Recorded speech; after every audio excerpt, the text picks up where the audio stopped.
नमस्कार दोस्तों। तो आज की डेट है 22 जुलाई और आज द हिंदू में ज़्यादा आर्टिकल जो है इम्पोर्टेंट नहीं थे, लेकिन एक आर्टिकल जो पब्लिशर्स और जो डिजिटल प्लेटफॉर्म्स हैं उनके बीच में उभरे विवादों को लेकर के और डिजिटल इकोनॉमी के बारे में लेकर के है। तो इसको जो है थॉरली इंडिया के पर्सपेक्टिव में पूरा हम लोग जो है शुरू से लेकर आखिरी तक सारी चीज़ें डिस्कस करेंगे कि आखिरकार जो है किस तरीके से पूरी जो डिजिटल इकोनॉमी है, आखिरकार डिजिटल इकोनॉमी क्या होती है, डिजिटल इकोनॉमी में जो बिग टेक्स हैं यानी जो बिग टेक्नोलॉजी कंपनीज़ हैं वो क्या हैं, इसके अलावा जो स्टेक होल्डर हैं इंडिया के मार्केट में जैसे डीएनपीए है, digital news publishers association, INS है, इंडियन न्यूज़पेपर सोसाइटी है, उसके बाद जो है कंपटीशन कमीशन ऑफ इंडिया है, एंटी ट्रस्ट लॉ है, डिजिटल इंडिया एक्ट है, और इंटरनेट का सिनेरियो इस समय दुनिया में क्या है, भारत में इंटरनेट यूजर्स की स्थिति क्या है, इसके अलावा जो और कमेटीज़ या रिपोर्ट वगैरह आई हैं इसके ऊपर भारत में। तो ये सारी चीज़ें समझेंगे और कंप्लीट वे में ये जानने की कोशिश करेंगे कि आखिरकार ये डिजिटल इकोनॉमी है क्या। और जैसा कि देखिए मैं कई बार जो है कई वीडियो में ये बात बोल चुका हूँ कि साइंस के फील्ड में अगर आपको सारी चीज़ें समझनी है तो रेडिएशन बहुत इंपॉर्टेंट है, क्योंकि साइंस की 50% से ज़्यादा टेक्नोलॉजी जो हैं वो रेडिएशन बेस्ड काम करती हैं। तो अगर आपने रेडिएशन के कैटेगराइजेशन को पूरी तरीके से समझ लिया तो आप साइंस के 50% प्लस जो एप्लीकेशंस हैं उनको समझ पाएंगे। वैसे ही इस समय दुनिया में जो टेक्नोलॉजिकल डेवलपमेंट हो रहे हैं, तो टेक्नोलॉजिकल डेवलपमेंट इस समय दुनिया का बहुत बड़ा हिस्सा बनने जा रहे हैं। जैसे कि आप देख रहे होंगे आर्टिफिशियल इंटेलिजेंस किस तरीके से मार्केट में जो है ग्रोथ करती जा रही है और धीरे धीरे करके ह्यूमन लाइफ को बहुत ही तेज़ी से इम्पैक्ट कर रही है। तो ऐसे सिनेरियो में जो कंपनीज़ हैं डिजिटल यानी डिजिटल कंपनीज जो हैं वो सोसाइटी को बहुत ही कह सकते हैं कि डीप लेवल पे जा कर के इम्पैक्ट डाल रही हैं सोसाइटी पर। तो इसलिए ये जो डाटा रेगुलेशन से रिलेटेड जो भी चीज़ें हैं, जो भी नॉर्म्स हैं या डाटा रेगुलेशन से रिलेटेड जो भी कॉन्सेप्ट हैं वो वर्तमान समय में बहुत इंपॉर्टेंट हो जाते हैं। तो इनको समझना बहुत ज़रूरी है। तो फिलहाल हम लोग सबसे पहले आप कॉन्सेप्चुअली मैं आपको बता देता हूँ कि एक बार ये पूरा जो सिनेरियो है आखिरकार ये कैसे जो है डिजिटल इकोनॉमी किसको कहते हैं और क्या क्या मैटर्स खड़े हो सकते हैं। तो आप देखिए कि आप जानते हैं कि आज वर्तमान समय में जो इंटरनेट है, इंटरनेट आदमी की ज़िंदगी का एक आप कह सकते हैं इनसेपरेबल पार्ट है, अभिन्न अंग बन गया है। तो जब आप इंटरनेट की बात करेंगे तो आपको नॉर्मली ये चीज़ समझ में आएगी कि इसमें आपको 3 स्टेक होल्डर बहुत आसानी से मिल जाएंगे।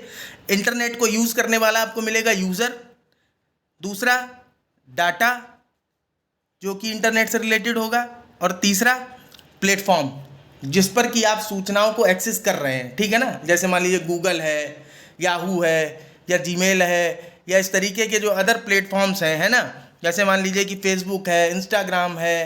तो ये जो है ये एक तरह से डिजिटल प्लेटफॉर्म्स हैं। ठीक है, तो 3 चीज़ें आपको दिखाई देंगी इंटरनेट के रिगार्डिंग, यूज़र, डाटा और प्लेटफॉर्म। अगर आप यूज़र की बात करो तो यूज़र आपको जो है 2 तरह के मिल जाएंगे। एक यूज़र मिलेंगे आपको वो जो क्रिएटर हैं, मीन्स जो कंटेंट बनाते हैं। ठीक है, दूसरे यूज़र आपको मिलेंगे जो कंज्यूमर हैं, यानी वो उस कंटेंट को देख के किसी न किसी तरीके से बेनिफिट उठा रहे हैं या फिर अपने आप को एंटरटेनमेंट कर रहे हैं। मीन्स कंटेंट की अपनी अलग कैटेगरीज होंगी, तो जितने टाइप की कंटेंट की कैटेगरी होंगी उतने टाइप के क्रिएटर की भी कैटेगरी होंगी। आप समझ रहे हैं ना कितना व्यापक है ये मामला।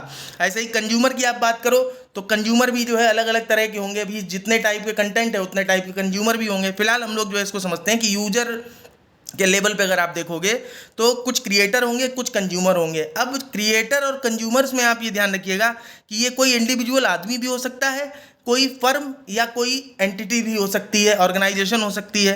ठीक है, ये चीज़ आप ध्यान रखिएगा। तो कौन कौन से स्टेक होल्डर इन्वॉल्व होते जा रहे हैं। ठीक है, तो यूज़र के लेवल पे क्रिएटर होगा, कंज्यूमर होगा, और क्रिएटर कंज्यूमर जो है वो या तो कोई इंडिविजुअल हो सकता है या कोई आदमी हो सकता है या फिर जो है कोई फर्म या एंटिटी हो सकती है। अगर आप डाटा की बात करते हैं तो डाटा आज की डेट में इतना बल्क में इकट्ठा हो चुका है कि अब जो है डाटा बिजनेस को लेकर के बातें होने लगी कि डाटा को लेकर के एक अलग बिजनेस खड़ा किया जाएगा। आप देखते भी होंगे डाटा एनालिटिक्स को लेकर के तरह तरह के कोर्सेज जो है यूनिवर्सिटीज इस समय ऑफर कर रही हैं। यदा कदा आपको अपने फ़ोन पे जो है कुछ ना कुछ ऐसा दिख ही जाता होगा। तो डाटा की अगर आप बात करें तो डाटा 2 तरीके का है, डाटा पर्सनल डाटा और नॉन पर्सनल डाटा। अब जो पर्सनल डाटा है वो तो ह्यूमन से बीइंग से रिलेटेड होता है, उसकी पर्सनल आइडेंटिफिकेशन के लिए। नॉन पर्सनल डाटा जो है वो भी 3 तरह का होता है। कौन कौन सा? Public non personal data, community non personal data और private non personal data.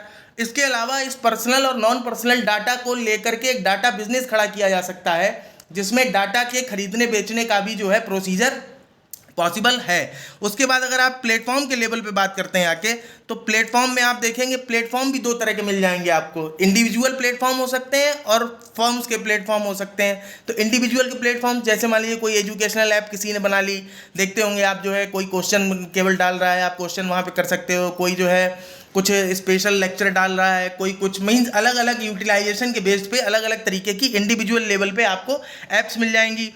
Firm के लेवल पे अगर आप देखोगे तो गूगल का सर्च इंजन ये एक प्लेटफॉर्म है ना। गूगल का जो यूट्यूब है ये एक प्लेटफॉर्म है। ऐसे ही एप्पल है, मेटा जो है फेसबुक और ये इंस्टाग्राम, इनको सबको ओन करने वाली कंपनी है। ठीक है, तो ये देखिए फेसबुक, इंस्टाग्राम और एक कंपनी और है इसकी मेटा की। तो इन तीनों के डाटा को मिलाकर के बोलते हैं मेटा डाटा। ठीक है, ये याद रखिएगा, अगर कभी कहीं वर्ड आपको मिलता है मेटा डाटा, तो इसका मतलब ये है कि वो कंपनी जिन्हें मेटा जो है ओन करती है, यानी मेटा जिनकी मालिक है, उनसे रिलेटेड डाटा को मेटा डाटा बोलते हैं। तो ठीक है, हम लोग बात कर रहे थे प्लेटफॉर्म्स में जो फर्म के लेवल पे काम कर रहे हैं, यानी जिन्हें बिग टेक कहते हैं। तो इन बिग टेक में गूगल है, एप्पल है, मेटा है, अमेजन है, याहू है, या फिर जो OTT प्लेटफॉर्म्स हो गए या गेमिंग प्लेटफॉर्म्स हो गए। तो ये सब जो है ये बिग टेक के रूप में स्टेक होल्डर हैं इंटरनेट की दुनिया में। ठीक है, तो इस तरीके से इंटरनेट की दुनिया में यूज़र, डाटा और प्लेटफॉर्म के लेवल पर इतने स्टेक होल्डर शामिल होते हैं। अब आप आगे बात समझिएगा कि जैसे सपोज करिए क्रिएटर है, तो क्रिएटर आखिरकार क्यों कंटेंट क्रिएट कर रहा है? तो दो तरीके हैं, मैं मीन्स दो बातें हो सकती हैं। एक, या तो फिर जो है सोशल बेनिफिट्स के लिए क्रिएट कर रहा है, या फिर जो है अर्निंग के लिए क्रिएट कर रहा है। तो मोस्ट ऑफ द लोग जो है अर्निंग का जरिया क्रिएट करने के लिए उसको जो है मीन्स क्रिएटर का काम कर रहे होते हैं, या फिर जो है समाज में किसी तरीके की सर्विस को सर्व करने का काम कर रहे होते हैं, कोई सर्विस प्रोवाइड कराने के लिए। तो क्रिएटर जो है वो फाइनली क्या करना चाहता है, अपना कंटेंट डालता है। और जब अपना कंटेंट डालता है, तो जब आप प्लेटफॉर्म पे कंटेंट डालते हैं तो कंटेंट डालने वाले तो ऐसे जो है करोड़ों लोग हैं। तो जब करोड़ों लोग कंटेंट डाल रहे हैं, तो किसके कंटेंट को प्रायोरिटी दी जाएगी और किसके कंटेंट को प्रायोरिटी नहीं दी जाएगी, या फिर कंटेंट के रिगार्डिंग किस तरीके से इक्विटेबल बिहेवियर सब सारे कंटेंट के साथ अपनाया जाए। तो इस बात को लेकर के एक कंपटीशन की बात उभर के आ जाती है। और जब कंपटीशन की बात उभर के आती है, तो यही इसी को कहते हैं कि एक लेवल प्लेइंग फील्ड जो है अवेलेबल कराना पड़ता है कंटेंट को। तो जब आप लेवल प्लेइंग फील्ड अवेलेबल नहीं कराओगे कंटेंट को, तो प्रॉब्लम हो जाएगी। जैसे हम लोग पहले भी इस बात को डिस्कस कर चुके हैं कि आप सपोज करिए कि कोई प्रोडक्ट आप अपना बेचना चाहते हो, अमेजन साइट पे जाकर के आपने जो है तो रजिस्टर कर दिया, लेकिन आपके जैसे 1000 प्रोडक्ट हैं और आपका प्रोडक्ट 999 नंबर पे रख रहे हैं अगर वो, तो आपके प्रोडक्ट तक किसी भी बायर की पहुंच होगी ही नहीं। जब होगी नहीं, तो इसका मतलब क्या हुआ कि आप जो है उस जो प्लेटफॉर्म है, उस प्लेटफॉर्म ने, जो डिजिटल प्लेटफॉर्म है, उस डिजिटल प्लेटफॉर्म ने आपको नीचे धकेल दिया। आपका प्रोडक्ट बिकेगा ही नहीं, क्योंकि आपको एक लेवल प्लेइंग फील्ड नहीं मिल रहा है। तो ऐसे ही जो है जो क्रिएटर हैं उनके कंटेंट के लिए भी एक लेवल प्लेइंग फील्ड खड़ा करने की बात आती है। और जब ऐसा नहीं होता है, तो इसको कहा जाएगा कि ये जो है नॉन कम्पिटेटिव प्रैक्टिसेस को अपना रहा है डिजिटल प्लेटफॉर्म।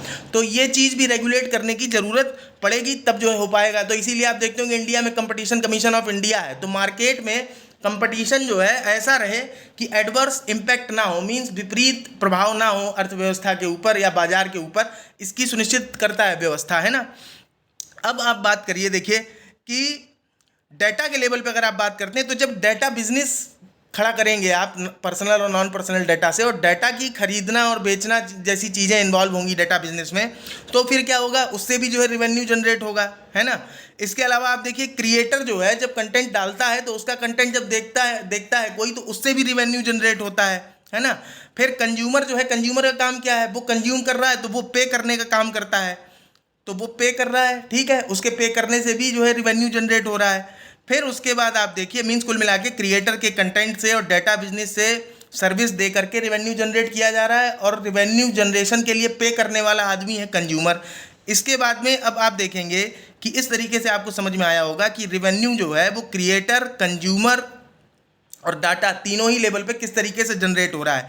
चौथी चीज़ इसमें शामिल होती है आकर के जब एडवर्टीजमेंट शामिल होता है, क्योंकि चूंकि बहुत बड़ा बाजार हो रहा है, धीरे धीरे करोड़ों लोग यूज़ करते हैं, तो इसमें एडवर्टीजमेंट को भी इंक्लूड किया जाता है। अब जो है जब एडवर्टीजमेंट आप करने जाएंगे, जैसे सपोज करिए कि किसी शहर में आपको अपना प्रचार करना है, तो लोग करते हैं ना, सुबह पंपलेट छपवा के कहीं दीवारों पे या तो चिपका दिए या आपने अखबारों में लगा के दे दिए, तो इस तरीके से कितनी पहुंच हो पाएगी आपकी? बहुत हद से हद। अगर मान लीजिए कि आप किसी मोहल्ले में आप अपने पंपलेट छपवा के डालते हैं, तो अगर 5,000 पेपर जा रहे होंगे तो 5,000 लोग जो है ऐड देख पाएंगे।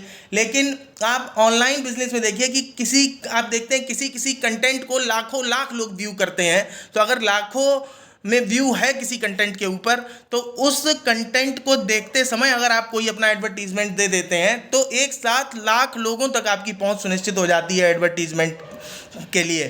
तो एडवर्टीजमेंट जो है बहुत बड़ा रेवेन्यू जनरेशन का माध्यम बना है इस इंटरनेट की दुनिया में। अब आप देखिए कि जब इतना रेवेन्यू जनरेट हो जाता है, क्रिएटर जो है वो कंटेंट डाल रहा है पैसा कमाने के लिए, डिजिटल प्लेटफॉर्म जो है वो भी पैसा कमाने के लिए उन्होंने प्लेटफॉर्म बनाया हुआ है।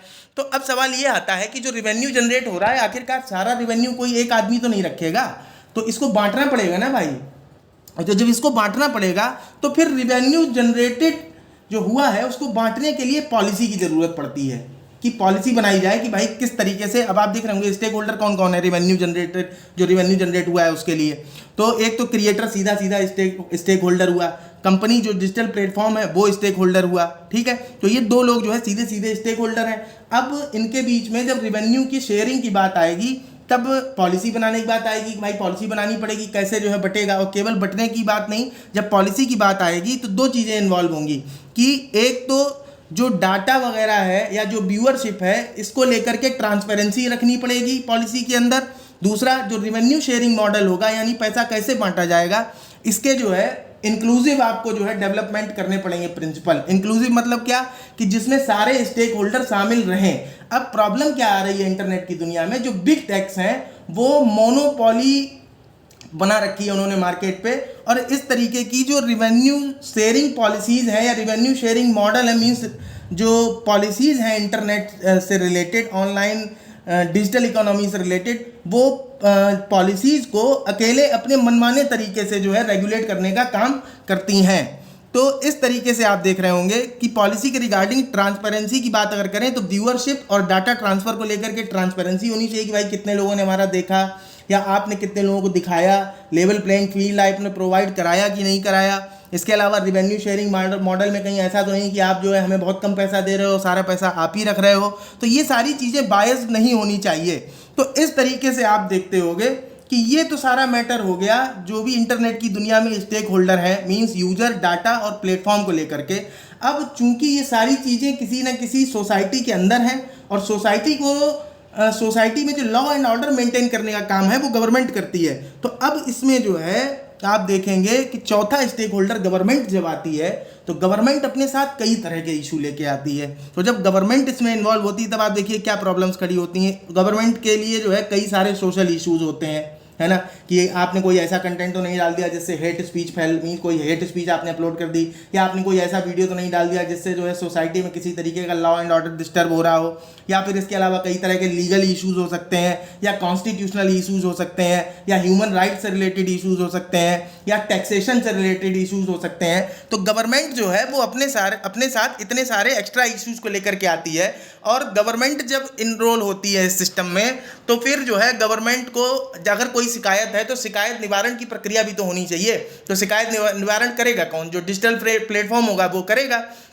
अब तो सवाल ये है कि डिजिटल प्लेटफॉर्म में इसका मतलब ये है कि ग्रीवेंस रिड्रेशल मैकेनिज्म भी होना चाहिए।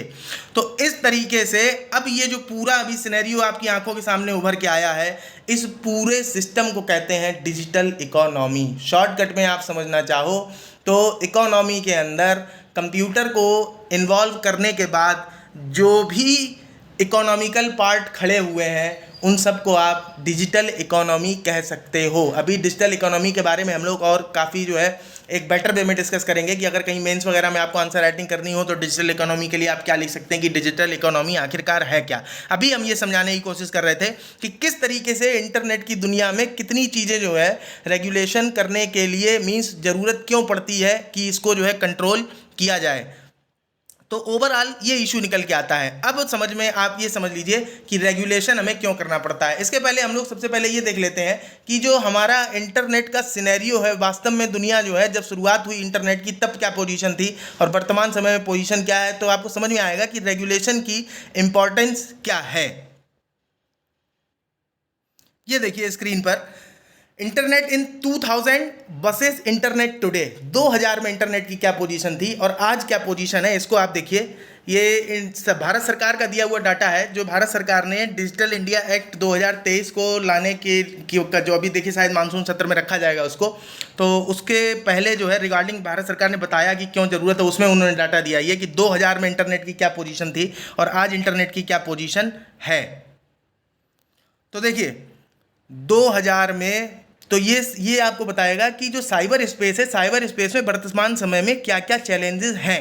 आप देखिए 2000 में 5.5 मिलियन इंडियंस जो है वो इंटरनेट पर थे। 5.5 मिलियंस का मतलब 55 लाख लोग। भारत की आबादी इस समय 1.5 अरब है, ये बात याद रखिएगा। तो 2000 में कुल 55 लाख लोग जो है वो इंटरनेट पर थे, जबकि आज कितने हो गए हैं, 850 मिलियन। 850 मिलियन लोग जो है यानी 85 करोड़ लोग इस्तेमाल कर रहे हैं इस समय, और वर्ल्ड की लार्जेस्ट डिजिटली कनेक्टेड डेमोक्रेसी है भारत। उसके बाद दूसरा डाटा देखिए आप कि पहले जो है केवल एक ही इंटरमीडियरी हुआ करती थी, वन टाइप ऑफ इंटरमीडियरी, लेकिन अब वर्तमान समय में कई सारे इंटरमीडियरीज जो है वो इंटरनेट की दुनिया में आ चुके हैं। जैसे ई कॉमर्स कंपनीज हैं, डिजिटल मीडिया है, सोशल मीडिया है, आर्टिफिशियल इंटेलिजेंस है, OTT प्लेटफॉर्म्स हैं, गेमिंग है। इसके बाद आप देखिए पहले क्या था कि पहले केवल जो सिटीजन्स हैं, जैसे जिस समय जो है मल्टीमीडिया फ़ोन्स नहीं थे, तो उस समय आपको याद होगा बटन वाले फ़ोन चला करते थे। आप जो है केवल फ़ोन लगा लीजिए और मैसेज कर दीजिए। एक मैसेज टाइप करने में भी काफ़ी टाइम लगता था। तो उस समय क्या था, स्पेस फॉर गुड था। आप ज़्यादा बुरे काम नहीं कर सकते थे फ़ोन से, है ना। फ़ोन करके आप ये भले कह सकते थे कि उसको उठा लाओ लेकिन आप जो है ज़्यादा गड़बड़ नहीं कर सकते थे फ़ोन से। लेकिन अब आज के डेट में क्या है कि अब इंटरनेट की दुनिया में क्रिमिनलिटीज़ और इलीगलिटीज़ के लिए जो है स्पेस पैदा हो चुका है। चौथी चीज़ है ट्रेडिशनल फॉर्म्स ऑफ यूज़र थे 2000 के समय। मीन्स उस समय अगर कोई क्राइम होता था तो साइबर क्राइम होते थे या साइबर सिक्योरिटी के इश्यूज़ होते थे या फिर हैकिंग वगैरह हो जाती थी। लेकिन आज आप देखिए आज कौन कौन से नए तरीके के क्राइम शामिल हो चुके हैं। कैट फिशिंग है, डॉक्सिंग है, साइबर स्टॉकिंग है। इनके बारे में हम लोग जो डिटेल में बात करेंगे। तो कैट फिशिंग है, डॉक्सिंग है, साइबर स्टॉकिंग है, साइबर ट्रॉलिंग है, गैस लाइटिंग है, फिशिंग है। ये सारे मैटर जो हैं ये अपराध की दुनिया जो है आज खड़ी हो चुकी है। इतने तरीके हो गए हैं नुकसान पहुंचाने के। इसके अलावा आप देखेंगे कि पहले केवल जो है ये इंफॉर्मेशन और न्यूज़ के सोर्स की तरह काम करता था ईयर 2000 तक। अब वर्तमान समय में क्या है, proliferation of hate speech, disinformation and fake news. अब क्या हेट स्पीच को प्रमोट करने लगा है और डिसइंफॉर्मेशन मीन्स जो है गलत तरह की इन्फॉर्मेशन फैलाता है, प्लस साथ ही साथ में फेक न्यूज़ को भी फैलाता है। तो ये जो है इतना परिवर्तन आ गया है 2000 से लेकर के वर्तमान समय में। तो इससे आपको ये चीज़ें क्लियर हो रही होंगी कि अब कितना सिनेरियो चेंज हो चुका है। दूसरी चीज़, अगर इंडिया में लॉ के रिगार्डिंग आप बात करते हैं तो आप देखिए IT एक्ट 2000 जो है वो इंटरनेट की दुनिया को रेगुलेट करने का काम करता है भारत में। और IT एक्ट 2000 जो है वो कितना पुराना हो गया है, 22 साल पुराना हो गया है। और ये बनाया गया था इंटरनेट के अर्ली डेज में। और इसके बाद क्या है कि ये जो है जो 2000 के पहले का प्री डिजिटल इंडिया था उसके लिए एक IT इकोसिस्टम को डेवलप करने का काम करता था, जब उस समय जो है आज की तरह मॉडर्न इंटरनेट बेस्ड सर्विसेज नहीं थी, जैसे ई कॉमर्स है, सोशल मीडिया प्लेटफॉर्म्स हैं। तो उतना ज़्यादा बेहतर तरीके से रेगुलेशन नहीं कर पा रहा है IT एक्ट 2000, इसलिए नए कानून बनाने की इस समय हमें ज़रूरत है। दूसरी बात ये कि जो IT एक्ट 2000 है ये बहुत ही लिमिटेड मैंडेट है इसका। Means legal recognition of electronic records, केवल जो इलेक्ट्रॉनिक रिकॉर्ड्स हैं उनको जो है लीगली आइडेंटिफाई करता है। जो लीगली जो ट्रांजैक्शन है उन ट्रांजैक्शंस को रिकॉर्ड करता है, या फिर जो इलेक्ट्रॉनिक सिग्नेचर हैं ओवर द इलेक्ट्रॉनिक मीडियम्स तो उन इलेक्ट्रॉनिक सिग्नेचर या डिजिटल सिग्नेचर वगैरह को रेगुलेट करने का काम करता है। लेकिन आप देख रहे होंगे कि इंटरनेट की दुनिया में भी बहुत कुछ रेगुलेट करने को आ गया है। चौथी चीज़ ये कह रहे हैं कि internet devices and information technology have empowered citizens, however these have also created challenges in the form of user harm. Means लेकिन अब क्या क्या चैलेंज खड़े होते जा रहे हैं कि जो यूज़र है उसको नुकसान पहुंचाते हैं। कैसे? एम्बिग्विटी इन यूजर राइट्स, क्योंकि जो यूजर है उसके अधिकारों में अस्पष्टता है, सुस्पष्ट नहीं है आईटी एक्ट 2000 के अंदर। दूसरा, security, women and child safety, तो यूज़र के राइट्स, सिक्योरिटी और वुमेन और चाइल्ड सेफ्टी, ये तीनों जो मेजर हैं ये अब कमज़ोर पड़ गए हैं। दूसरा, organised information wars, radicalisation and circulation of hate speech, तो वॉर जो इंफॉर्मेशन वॉर्स का मतलब ये है कि जानबूझ के गलत अफवाह फैला देना। ऐसे सपोज करिए कि अचानक से अफवाह फैला दी जाए कि चीन की सीमा पे भारत के जो है 60 सैनिक मारे गए, तो एकदम से हंगामा खड़ा हो जाएगा देश में। तो किसी देश में जो सिनेरियो है उसको इनस्टेबलाइज करने के लिए फेक न्यूज़ का, ये र्यूमर्स का सहारा लिया जा रहा है इंटरनेट के थ्रू, तो इन्फॉर्मेशन वॉर खड़ा कर दिया जाता है। और हेट स्पीचेज जो है रेडिकलाइज करती हैं पूरी सोसाइटी को, इनका सर्कुलेशन बहुत तेज़ी से हो जाता है। तो इन चीज़ों की वजह से नए लॉज की ज़रूरत है। दूसरा, मिस इन्फॉर्मेशन दी जा रही है, फेक न्यूज़ वगैरह फैलाई जा रही हैं। इसके अलावा जो ट्रेड प्रैक्टिसेस हैं उनको भी कहीं ना कहीं मैनिपुलेट करने का काम किया जा रहा है। तो इसलिए जो है हमें इस समय वर्तमान समय में नए कानून बनाने की ज़रूरत समझ में आ रही है भारत को। दूसरा ये कि जो इंडिया का विज़न है डिजिटल इंडिया का, तो डिजिटल इंडिया को लेकर के क्या विज़न है भारत सरकार का, आप ये देखिए कि 2025-26 तक हम $1 ट्रिलियन यानी 1000 अरब डॉलर की डिजिटल इकोनॉमी खड़ी करना चाहते हैं आत्मनिर्भर भारत अभियान के अंतर्गत। दूसरा ये कि हम अपने यहाँ जो है एक global innovation and entrepreneurship system खड़ा करना चाहते हैं। तीसरा कि जो फ्यूचर है टेक्नोलॉजीज़ का भारत में, उसको जो है हम एक नया आकार देना चाहते हैं। और चौथी चीज़ जो हम करना चाहते हैं वो क्या है, India to be a significant trusted player in the global value chains. जो ग्लोबल वैल्यू चेन्स हैं ट्रेड वगैरह को लेकर के, तो उसमें जो है ग्लोबल वैल्यू चेन्स में इंडिया जो है एज ए ट्रस्टेड प्लेयर उभर के आए, विश्वसनीय खिलाड़ी की तरह उभरे फॉर डिजिटल प्रोडक्ट्स, है ना। ऐसे आप देख रहे होंगे भारत जो है अभी फ्रांस में भी यूपीआई लॉन्च करके आ गया। अभी श्रीलंका के राष्ट्रपति भारत में 2 दिन की यात्रा पे हैं, तो श्रीलंका में भी यूपीआई लॉन्च होने वाला है।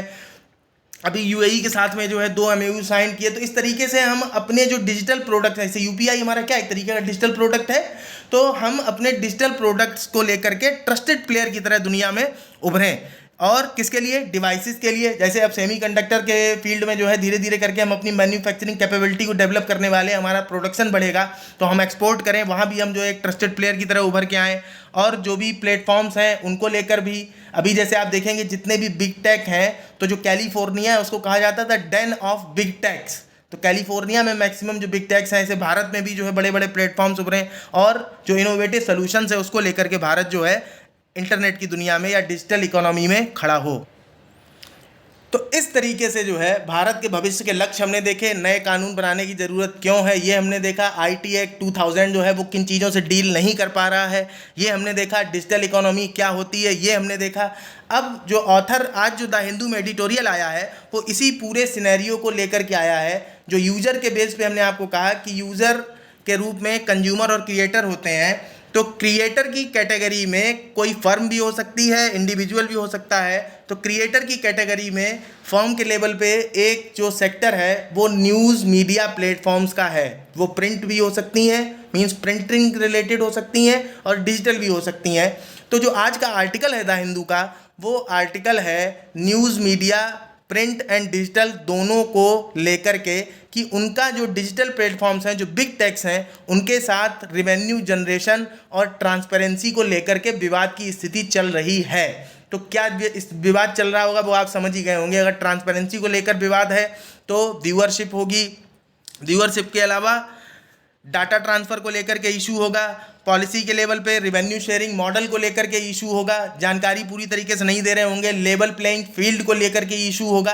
तो यही इश्यूज़ हैं जो न्यूज़ मीडिया प्लेटफॉर्म है इंडिया के प्रिंटिंग से मींस प्रिंट मटेरियल से भी रिलेटेड और डिजिटल न्यूज़ से भी रिलेटेड। तो आज का जो हिंदू का आर्टिकल है, उस आर्टिकल में कुछ स्टेक होल्डर्स निकल के सामने आते हैं। तो भारत की दुनिया में कौन कौन स्टेक होल्डर्स हैं, इसको हम देखते हैं। फिलहाल हम लोग ये देख लेते हैं कि हमने जो IT एक्ट 2000 तक देखा, तो इसीलिए भारत सरकार जो है एक डिजिटल इंडिया एक्ट जो है 2023 का ड्राफ्ट बना करके संसद में लाने की तैयारी में है। इसके अलावा भी मानसून सत्र में एक DPDP bill means digital personal data protection bill 2023 संसद में अभी पेश किया जाना है। ठीक है, तो ये डिजिटल पर्सनल डाटा बिल जो है वो डिजिटल इंडिया एक्ट की साइडलाइंस में ही जो है काम करेगा। मीन्स कुल मिला के हम जो है एक तरीके, ये जो डिजिटल इंडिया एक्ट है ये अम्ब्रेला एक्ट की तरह काम करेगा, और बाकी के जो भी पर्सनल डाटा को लेकर या नॉन पर्सनल डाटा को लेकर के जो बिल आएंगे वो सब जो है इसी के अंदर रहेंगे। अभी हम लोग डिटेल से हर चीज़ के बारे में अब देखेंगे आगे कि आखिरकार जो स्टेक होल्डर्स हैं भारत के बाज़ार में वो कौन कौन है और किसको क्या क्या प्रॉब्लम है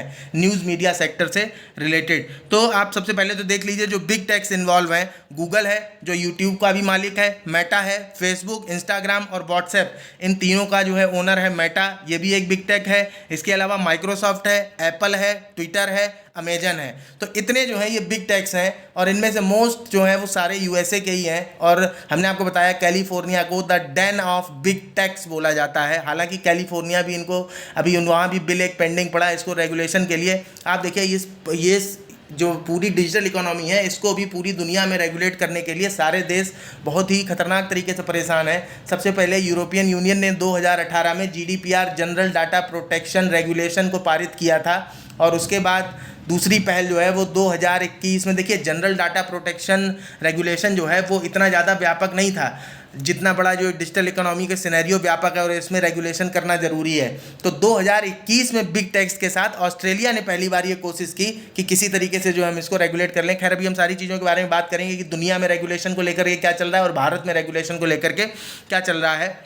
तो फिलहाल बिग टेक्स आपने देख लिए, गूगल है, गूगल जो है यूट्यूब को भी ओन करता है। मेटा की 3 कंपनियां हो गई, फेसबुक, इंस्टाग्राम, व्हाट्सएप, इसके अलावा माइक्रोसॉफ्ट, एप्पल, ट्विटर, अमेजन। ठीक है, अब इसके बाद में जो पैसा बनता है, तो पैसा बनने के तरीके पे हम लोग डिस्कस कर चुके हैं। इसके अलावा आप देख लीजिए एडवर्टाइजिंग रिवेन्यू हो गया, सब्सक्रिप्शन करना पड़ता है आपको, सब्सक्रिप्शन के समय आप पैसा देते हैं, सब्सक्रिप्शन रिवेन्यू है, डिस्ट्रीब्यूशन रिवेन्यू है। इसके अलावा डाटा सेल वगैरह करके भी रिवेन्यू कमाया जा सकता है। ज़रूरत है अभी इस समय भारत में रेगुलेटरी इंटरवेंशन की, जो एग्जिस्टिंग IT लॉज हैं उनको चेंज करने की ज़रूरत है। स्टेक होल्डर्स की बात करें अगर न्यूज़ मीडिया को लेकर के, तो पहली जो एक एसोसिएशन है इसका नाम है डिजिटल न्यूज़ पब्लिशर एसोसिएशन। इसके बारे में आप जान लीजिए। इसका काम क्या है कि जो डिजिटल न्यूज़ पब्लिशर्स हैं उन डिजिटल न्यूज़ पब्लिशर्स के हितों को प्रमोट करना, सपोर्ट करना और प्रोटेक्ट करना उनकी ग्रोथ को, ये काम है इसका। और ये जो है अपने जो भी है उन गवर्नमेंट के सामने या फिर रेगुलेटरी अथॉरिटीज़ के सामने या इंडस्ट्री बॉडीज़ के सामने या अदर ऑर्गेनाइजेशन जो इनके डिजिटल न्यूज़ पब्लिशर्स की हित को प्रभावित करती हैं उनके सामने जो है अपने मामलों को सामने रखने का काम करती है। फिलहाल में जो है इसके 17 मीडिया पब्लिशर हैं, और आप देख लीजिए काफ़ी बड़े बड़े हैं 17 जो सदस्य हैं इसके। Dainik Jagran, Dainik Bhaskar, Indian Express, Malayala Manorama, ETV, India Today group, Times group, Amar Ujala, Hindustan Times, Zee Media, ABP Network, Lokmat, NDTV, New Indian Express, Mathrubhumi, Hindu और नेटवर्क 18। तो ऐसे 17 जो है मीडिया पब्लिशर्स हैं DNPA में। ओके, अब इसके बाद आप दूसरा जो स्टेक होल्डर आपको दिखेगा इंडियन न्यूज़पेपर सोसाइटी। जैसे ये डिजिटल न्यूज़ के लिए है वैसे ये जो है ये प्रिंट न्यूज़ के लिए है। तो इंडिया न्यूज़पेपर सोसाइटी ये काफ़ी इंपॉर्टेंट संस्था है, इसको थोड़ा सा आप समझ लीजिएगा कि इसकी स्थापना का आपको जो सूत्रधार है वो बहुत पीछे मिलेगा। 1927 में एक सोसाइटी बनाई गई थी, इंडिया, बर्मा और सीलोन। इन तीनों, सीलोन जो है श्रीलंका को कहते हैं। तो इंडिया, बर्मा और सीलोन में जो न्यूज़पेपर्स पब्लिश होते थे उन न्यूज़पेपर्स के हित या रेगुलेशन के लिए जो है लंदन बेस्ड एक कमेटी जो है बनाई गई थी। तो 1927 में वहाँ से इसकी शुरुआत होती है। हालांकि आप जो है अगर इसको विकिपीडिया वगैरह पे जाकर के देखेंगे तो आपको मिलेगा कि 1939 में इसकी स्थापना हुई। तो वास्तव में 1939 में जो है भारत में जो है इसका ऑफिस खोला जाता है। तो वहाँ से इंडियन न्यूज़, और उस समय जो है पहले अभी देखिए इसका नाम क्या है, इसका नाम था the India, Burma and Ceylon newspapers London committee. बाद में इसका नाम हो जाता है Indian and eastern newspaper society society. तब इसमें क्या है कि इंडिया, बर्मा, सीलोन के अलावा, देखिए इंडिया तो हमेशा खास तौर से शामिल था, बड़े उपनिवेशों में था, तो बर्मा और सीलोन के अलावा और भी जो ईस्टर्न देश थे उनके न्यूज़पेपर्स को भी शामिल कर लिया जाता है। तो 1935 में इसका नाम बदल के हो जाता है Indian and eastern newspaper society. और उसके बाद 1935 के बाद में आप देखेंगे 1939 में भारत में इसका एक ऑफिस ऑपरेशनल खोला जाता है, और उस समय इसका नाम यही था, the Indian and eastern newspaper society. और उसमें देखिए कौन कौन से पेपर इसके अंदर इंक्लूडेड थे, इंपॉर्टेंट पेपर है कुछ बड़े ही, तो देख लीजिए, उनको हाईलाइट भी कर दिया हमने। बॉम्बे क्रॉनिकल था, द टाइम्स ऑफ इंडिया था, रंगून गजट आप समझ रहे हैं म्यांमार का होगा, तो अमृता बाजार पत्रिका थी, अमृत बाजार पत्रिका आपने बड़ा सुना होगा, इतिहास में फेमस है। हिंदुस्तान टाइम्स था, हिंदुस्तान स्टैंडर्ड था, एडवांस था, द पायनियर था, the Leader, the Tribune, the Civil and Military Gazette, the Hindu, the Madras Mail, the Statesman. आप पॉज करके एक बार इनको देख लीजिएगा। फिलहाल हम लोग आगे देखते हैं। तो उसके बाद में 1946 में क्या होता है कि एक प्रेस ट्रस्ट ऑफ इंडिया करके जो है इन लोगों ने एक अलग से कंपनी बनाई, और स्टार्टिंग में ये कंपनी जो है प्रेस ट्रस्ट ऑफ इंडिया जो है ये इसके मेंबर्स को, मींस जो बोर्ड ऑफ डायरेक्टर्स है इसके लिए, वो इसी सोसाइटी ने चुना। और उस समय जो है ये लंदन बेस्ड थी प्रेस ट्रस्ट ऑफ इंडिया, ठीक है। आज तो आप भारत में है प्रेस ट्रस्ट ऑफ इंडिया, आप जानते होंगे। तो INS इस समय अलग है, इंडियन न्यूज़पेपर सोसाइटी अलग है, और प्रेस ट्रस्ट ऑफ इंडिया वर्तमान समय में भारत में अलग है। फिलहाल जो है INS की मेंबरशिप की बात करें तो इसमें जो पब्लिशर हैं प्रिंट मीडिया के वो इसमें शामिल रहते हैं, और इसे आप कह सकते हो कि एक तरीके का प्रेशर ग्रुप है जो अपने इंटरेस्ट को प्रोटेक्ट करने का काम करता है प्रिंट मीडिया के लिए, ठीक है। उसके बाद आप देखिए कि वर्तमान समय में इसे समस्या हो रही है ऑनलाइन, जो भी जैसे प्रिंट मीडिया की न्यूज़ आप देख रहे होंगे, अखबार भी ऑनलाइन मिल जाते हैं, या कोई न्यूज़ है आप ऑनलाइन गूगल सर्च करोगे तो गूगल पे सर्च करने के बाद पता चला जो है कि दैनिक जागरण की न्यूज़ आ गई, द हिंदू की न्यूज़ आ गई, तो अलग एक ही मैटर से रिलेटेड 50 न्यूज़ ला के रख देगा, 50 न्यूज़पेपर की। तो इस तरीके से प्लेटफॉर्म पे सारे न्यूज़पेपर्स की न्यूज़ वहाँ पे मिल रही है। तो इसमें जो रिवेन्यू शेयरिंग का मामला बनता है, क्योंकि कंटेंट क्रिएशन या न्यूज़ कलेक्शन का काम तो ज़मीनी लेवल पे जो उनके पत्रकार हैं, संवाददाता हैं, वो कर रहे हैं ना, तो ये यहाँ पे रिवेन्यू शेयरिंग का मामला जो जनरेट होता है उसको लेकर के फिलहाल ये परेशान है। इंडियन न्यूज़पेपर सोसाइटी की अगर बात करें तो इसमें जो है 990 से ज़्यादा मेंबर हैं इसकी एग्जीक्यूटिव कमेटी में। ये बात आप याद रखिएगा, कंफ्यूज मत होइएगा, पीटी में कभी क्वेश्चन वगैरह बनाया जा सकता है इन दोनों संस्थाओं से ऊट पटांग, बिल्कुल भी कंफ्यूज होने की जरूरत नहीं है। और वर्तमान में के राजा प्रसाद रेड्डी हैं साक्षी मीडिया ग्रुप के, तो वो इसके जो है करंट प्रेसिडेंट हैं। तीसरा स्टेक होल्डर आता है कंपटीशन कमीशन ऑफ इंडिया। तो आप याद रखिएगा भारत में 2002 में एक कंपटीशन एक्ट आया था जिसे 2007 में संशोधित भी किया गया, और ये जो है फॉलो करता है philosophy of modern competition laws. वर्तमान समय में जो ज़रूरत है प्रतिस्पर्धात्मक कानूनों की, उन कानूनों की फिलॉसफी को फॉलो करता है। प्लस ये रोकने का काम करता है किस चीज़ को, एंटी कॉम्पिटिटिव एग्रीमेंट्स। अगर कोई ऐसा समझौता हो रहा है जो एंटी कॉम्पिटिटिव मार्केट में प्रतिस्पर्धात्मकता को घटाएगा, या फिर कोई एंटरप्राइज जो है वो डोमिनेंट पोजीशन हासिल कर रहा है मार्केट में, या फिर किसी तरीके का अधिग्रहण हो रहा है, या फिर जो है मैनेजमेंट और एडमिनिस्ट्रेशन से रिलेटेड किसी तरीके के कंट्रोल एक्वायर किए जा रहे हैं किसी दो कंपनियों के बीच में, तो कहीं कोई ऐसा कॉम्बिनेशन तो नहीं बन रहा है जिससे मार्केट जो है फर्दर ही मोनोपोलाइज्ड हो जाए, मींस इसमें कोई एक ही आदमी राज करने लगे मार्केट में। तो इस तरीके की चीज़ों को रोकने के लिए, ताकि मार्केट पर किसी तरीके का एडवर्स इम्पैक्ट ना हो। फिर उसके बाद आप देखेंगे कि इसके ऑब्जेक्टिव्स जो हैं, इसको मींस जो एक्ट है कंपटीशन एक्ट, इसके ऑब्जेक्टिव्स को सर्व करने के लिए एक संस्था बनाई गई कंपटीशन कमीशन ऑफ इंडिया, जो 14 अक्टूबर 2003 से पूरी तरीके से काम करना शुरू करती है। और इस कंपटीशन कमीशन ऑफ इंडिया में एक चेयरपर्सन होता है और 6 मेंबर होते हैं जो कि सेंट्रल गवर्नमेंट के द्वारा अपॉइंटेड किए जाते हैं।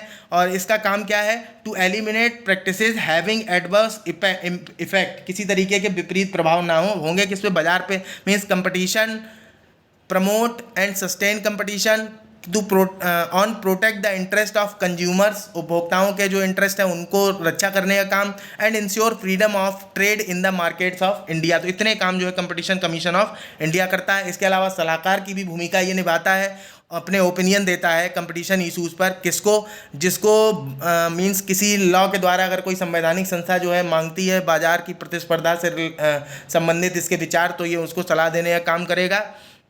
या फिर पब्लिक अवेयरनेस के लिए भी जो है सलाह देने की भूमिका निभा सकता है।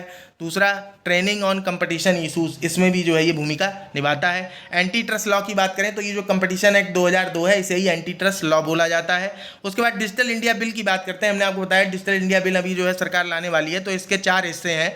Digital personal data protection bill इसमें शामिल होगा, plus digital India act rules अलग से शामिल होंगे। जैसे IT एक्ट 2000 के अंदर आप देख रहे होंगे इंटरमीडियरीज रूल्स भी हैं, 2011 में एक बार बने, फिर 2021 में एक बार इंटरमीडियरीज रूल्स बने, क्योंकि जैसे जैसे प्लेटफॉर्म शामिल होते जा रहे हैं वैसे वैसे रूल्स एंड रेगुलेशंस की ज़रूरतें जो है बदलती जा रही हैं। तो ऐसे ही डिजिटल इंडिया एक्ट के अंदर जो है इसके डिजिटल इंडिया एक्ट रूल्स होंगे।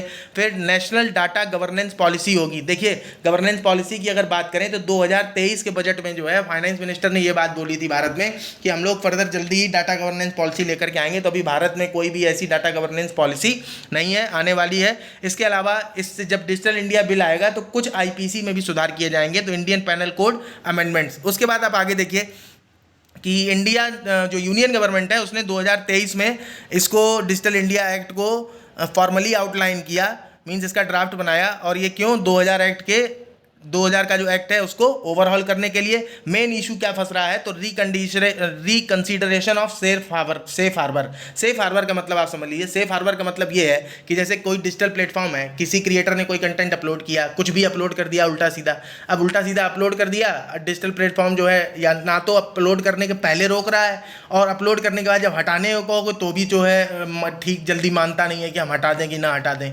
तो ये जो इशू फंसता है, मीन्स डिजिटल प्लेटफॉर्म कंटेंट को पोस्ट करने के पहले और करने के बाद दोनों ही कंडीशन में जो है रिस्पॉन्सिबिलिटी अपनी नहीं मानने को तैयार होता है। तो इस प्रोसीजर को कहते हैं सेफ हार्बर। हालांकि इसको जो है 2021 में जो इंटरमीडियरीज रूल्स आए थे वहाँ पे जो है सेफ हार्बर टर्म जनरेट होता है। तो था तो ये इसीलिए ताकि अगर कोई पोस्ट ऐसी अपलोड हो जाती है किसी डिजिटल प्लेटफॉर्म पे कि जिससे किसी तरीके की पब्लिक न्यूसेंस खड़ी हो रही है, लॉ एंड ऑर्डर डिस्टर्ब हो रहा है, तो गवर्नमेंट हटवा सके उस पोस्ट को। इसके लिए जो है इंटरमीडियरी रूल 2021 बनाए गए थे और उसी में जो है सेफर हार्बर टर्म का इस्तेमाल किया गया था।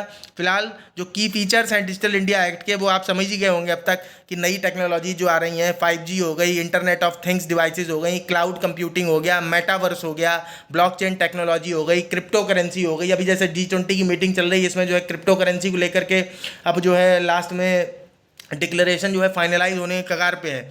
फिर उसके बाद देखेंगे कि जो इंटरमीडियरी शामिल होती हैं ऑनलाइन प्लेटफॉर्म में, इनका रिक्लासिफिकेशन किया जाए।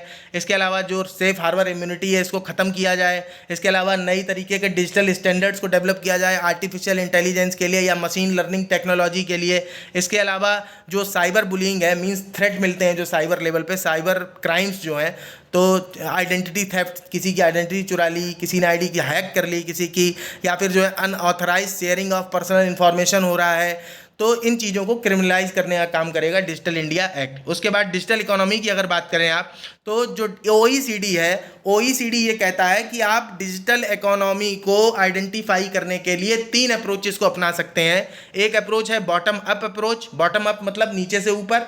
दूसरी अप्रोच है टॉप डाउन अप्रोच या फिर ट्रेंड बेस्ड अप्रोच, और तीसरी अप्रोच है फ्लेक्सिबल और टायर्ड अप्रोच। तो अगर बॉटम अप अप्रोच की बात करें तो इनका मतलब ये है कि जैसे आप नीचे जो भी इंडस्ट्री फैली हुई हैं उन इंडस्ट्रीज़ पर गौर करिए, उनके लक्षण देखिए कि कौन सी इंडस्ट्री जो है किस तरह का काम कर रही है, और उनके काम के आधार पे जो है आप कैटेगराइज कर दीजिए कि ये डिजिटल है या फिर जो है ये नहीं है। मीन्स इसे डिजिटल इकोनॉमी में शामिल माना जाए या नहीं माना जाए। तो ये हो गई bottom up approach, means characterising industries and firms जो है वो क्या है, बॉटम अप अप्रोच हो गई। दूसरा ट्रेंड बेस्ड अप्रोच का मतलब ये है कि आप ये तय कर लीजिए कि डिजिटल ट्रांसफॉर्मेशन में कौन कौन से पहलुओं को, कौन कौन से लक्षणों को आप इंक्लूडेड मानते हैं, और उसके बाद उन लक्षणों को सारी एंटिटीज़ पर, जो सारी फॉर्म्स हैं उन पे अप्लाई करिए, और जो उनके साथ में तालमेल खाती हो उन्हें आप डिजिटल इकोनॉमी का हिस्सा मान लीजिए। तो ये टॉप डाउन अप्रोच हो गई। और तीसरी अप्रोच फ्लेक्सिबल और टियर्ड अप्रोच, मीन्स डिजिटल इकोनॉमी को जो है आप कोर और नॉन कोर कंपोनेंट में तोड़ दीजिए कि डिजिटल इकोनॉमी के कोर कंपोनेंट कौन से हैं, नॉन कोर कंपोनेंट कौन से हैं। तो उसके बाद में जो है आप ये चीज़ तय करिए कि कौन जो है नॉन कोर कंपोनेंट में और कौन कोर कंपोनेंट में। डिजिटल इकोनॉमी के 2 पोर्शन में आप डिवाइड कर सकते हो। इसके अलावा एक जो है मतलब एक तरीके से थिंकर कह सकते हो आप, थॉमस मेसनबर्ग हैं। ये कहते हैं कि डिजिटल इकोनॉमी के 3 मेन कंपोनेंट होते हैं। पहला है ई बिजनेस इंफ्रास्ट्रक्चर, दूसरा है ई बिजनेस और तीसरा है ई कॉमर्स। तो ई बिजनेस इंफ्रास्ट्रक्चर के अंदर क्या क्या आता है? Hardware, software, telecom, networks, human capital. E business के अंदर क्या क्या आता है? हाउ बिजनेस इज कंडक्टेड, ठीक है, मीन्स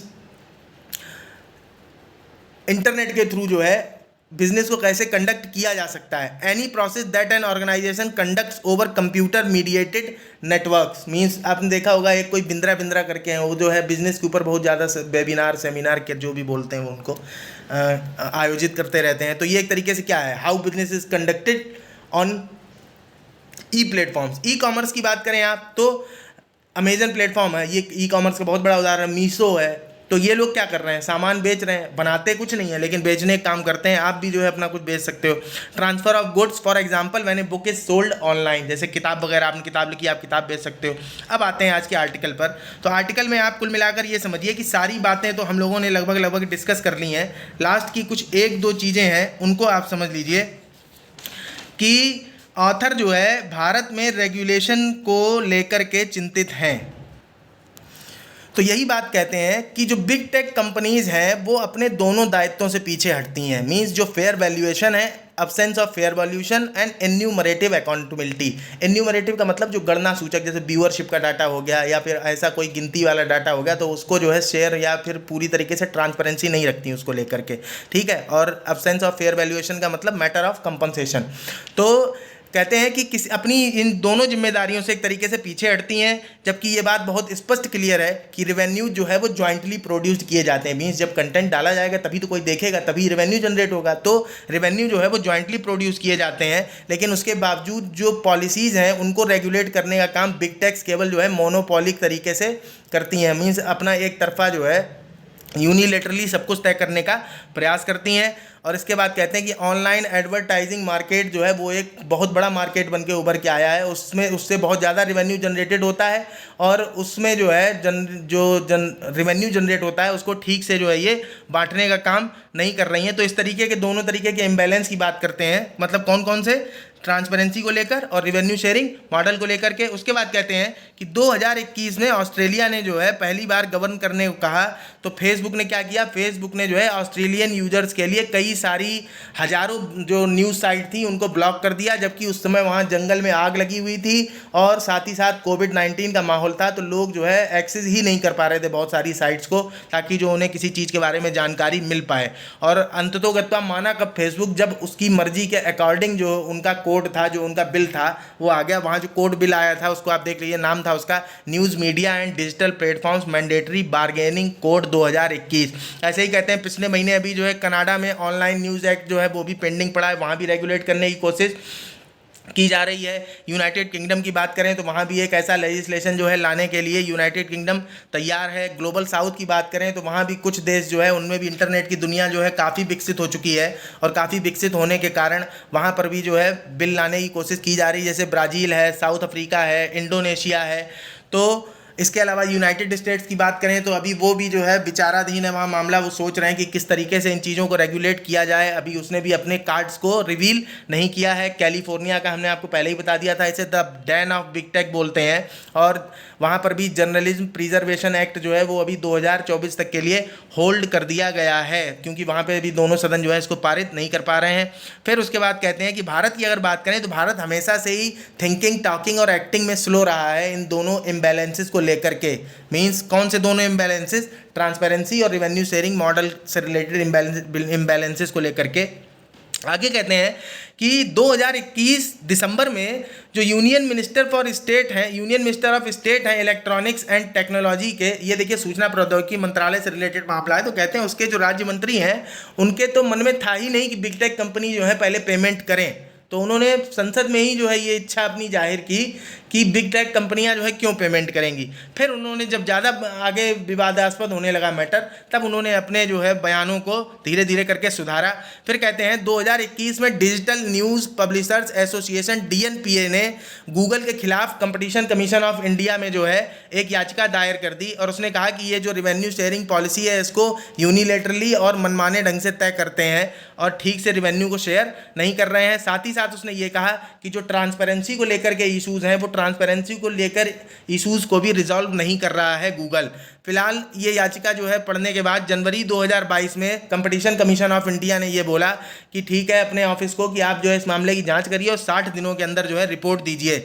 इसी दौरान फरवरी 2022 में द इंडियन न्यूज़पेपर सोसाइटी ने सेम एक याचिका जो है दाखिल की कंपटीशन कमीशन ऑफ इंडिया के पास, और उसने कहा कि अनइवन प्लेइंग फील्ड मीन्स जो लेवल प्लेइंग फील्ड मिलना चाहिए वो नहीं मिल रहा है। अब ये कैसे नहीं मिलता है? ऐसे सपोज करिए आपने कोई चीज़ सर्च की और सर्च करने में क्या किया कि आपके डाटा को हमने डाल दिया सबसे नीचे, सबसे ऊपर न्यूज़ ले आए हम किसी ऐसे प्लेटफॉर्म की जिसका जो है कोई नाम भी नहीं जानता, तो उसे आप प्रमोट करने की कोशिश कर रहे हो, तो कुल मिला के डिमोरलाइज हो गए ना भाई। बड़ी कंपनी अगर कोई है, वही मीन्स कोई अगर इंपॉर्टेंट जो न्यूज़ कंटेंट क्रिएटर है, तो इससे क्या होता है कि न्यूज़ कंटेंट क्रिएटर भी धीरे धीरे डिमोरलाइज होने लगे हैं ना, कि हम इतनी मेहनत से जो है कंटेंट क्रिएट कर रहे हैं, जाके दौड़ दौड़ के न्यूज़ इकट्ठी कर रहे हैं, हमारी न्यूज़ जो है गूगल अपने सर्च में कभी दिखाई नहीं रहा है। तो इस तरीके से अनइवन प्लेइंग फील्ड को लेकर के जो INS है, इंडियन न्यूज़पेपर सोसाइटी, इसने CCI में याचिका दाखिल की और कंपटीशन कमीशन ऑफ इंडिया ने DNPA और INS दोनों की याचिका को क्लब कर दिया।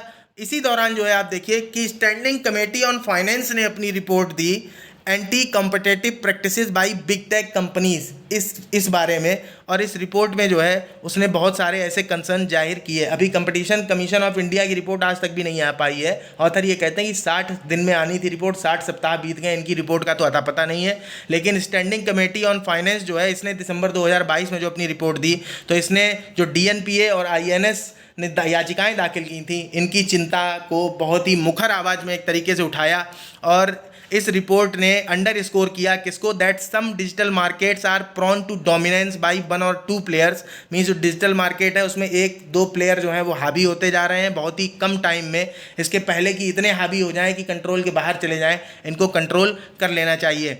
दूसरा, जो स्टैंडिंग कमेटी है उसने रिकमेंड किया कि बहुत ही अर्जेंसी के साथ जो है एवेल्यूएट करना चाहिए कम्पिटिटिव बिहेवियर को डिजिटल मार्केट्स में, कि इसके पहले जो है मोनोपोलाइज ना हो जाए डिजिटल मार्केट। दूसरा ये कहते हैं कि बाद में क्या फ़ायदा है कि आप जो रेट्रोस्पेक्टिवली इवेल्यूएट करते रहो, इससे क्या सरकार के संसाधन भी ज़्यादा खर्च होते हैं और टाइम भी बहुत ज़्यादा लगता है। तो इसलिए समय रहते ही हमें जो है कोई ना कोई पॉलिसी ऐसी बना लेनी चाहिए। तो कहते हैं कि जो स्टैंडिंग कमेटी ऑन फाइनेंस है, कम से कम उसने जो है प्रमोट किया इस चीज़ को। बाकी CCI की रिपोर्ट जो है आज तक आ नहीं पाई है, और लगातार जो पॉलिसी जो मतलब जो तरीके हैं, जो पॉलिसीज़ हैं बिग टेक्स की, वो व्यूअर्स को, लिसनर्स को, रीडर्स को, डिजिटल न्यूज़ से रिलेटेड जो व्यूअर्स, रीडर्स और लिसनर्स हैं उनको लगातार नुकसान पहुंचाया जा रही है। और ये मैटर अब कोई सिंपल मैटर नहीं रहा, ये बहुत ही ज़बरदस्त पब्लिक इंटरेस्ट का मैटर बन चुका है। तो ये जो है आज द हिंदू का आर्टिकल था और हम लोगों ने पूरा सिनेरियो जो है वो डिस्कस किया। इसके अलावा लास्ट में जाते जाते आपको जो है 3 कमेटियों के बारे में भी हम बता देते हैं कि अभी तक जो है 3 कमेटियाँ डाटा रेगुलेशन को लेकर के भारत सरकार ने बनाई हैं। तो पहली कमेटी जो है वो बनी थी जस्टिस BN श्री कृष्णा समिति, जो 2018 में जिसने अपनी रिपोर्ट दी, और इसका काम था डाटा प्रोटेक्शन से रिलेटेड चीज़ों पर विचार करना और ड्राफ्ट बनाना। उसके बाद में संयुक्त संसदीय समिति जो जिसने 2019 में अपनी रिपोर्ट दी, PP चौधरी की अध्यक्षता में बनाई गई थी। और तीसरी समिति जो है वो भी 2020 में ही उसने अपनी रिपोर्ट 2021 में अपनी रिपोर्ट दी है, शायद देख लीजिएगा एक बार। और उस समिति का नाम था वो नॉन पर्सनल डाटा, हाँ 2020 में ही उसने अपनी रिपोर्ट दी, वो नॉन पर्सनल डाटा रेगुलेशन के लिए बनाई गई थी, और उसका नाम था कृष्ण गोपाल कृष्णन समिति। तो इस तरीके से आज हम लोगों ने कंप्लीट किया। देखिए, अगर आपको वीडियो पसंद आता है तो आप जो है चैनल को सब्सक्राइब कर लीजिए, ताकि इसी तरीके से लगातार आपको वीडियोज़ मिलते रहें। बाकी आप अपने दोस्तों को भी रिकमेंड कर सकते हैं, और कोई सजेशन हो या फिर कोई टॉपिक विशेष पे आप चाहते हो गाइडेंस वगैरह, या किसी तरीके की प्रॉब्लम हो आपको, हमारे लिए कोई सजेशन हो, कोई सुधार हो, तो आप जो है हमें कमेंट बॉक्स में कमेंट के थ्रू बता सकते हैं। चलिए, नमस्कार, धन्यवाद। आज वैसे इंडिया के सिनेरियो डिस्कस करना थोड़ा क्या चलता है हम लोग करते हैं, लेकिन कर नहीं पाए हम लोग। चलिए, नमस्कार, धन्यवाद।